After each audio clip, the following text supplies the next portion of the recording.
Дамы и господа, терроризм, как опасность глобального масштаба, не оставляет никого равнодушным. От террористических актов в любом уголке мира страдают люди. Больше всего страданий приходится женщинам и детям.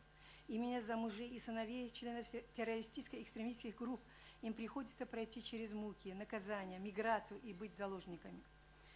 Возврат детей и женщин из Сирии и Ирака в Республике Таджикистан рассматривался как гуманитарная операция в отношении граждан, оказавшихся в зоне террористической активности.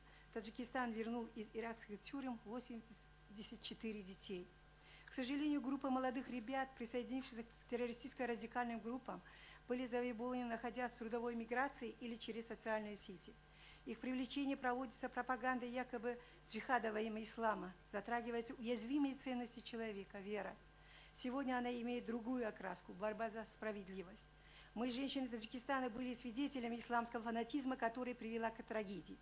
Мы извлекли из нее для себя урок и не допустим ее повторения. Террористические экстремистские группы, которые за пределами нашей страны продолжают свою деятельность для якобы демократии, хотят навязывать свои идеи, глубоко заблуждаются. Женщины Таджикистана солидарны со всеми женщинами мира, которые борются против терроризма и поддерживают только мир. Спасибо за внимание.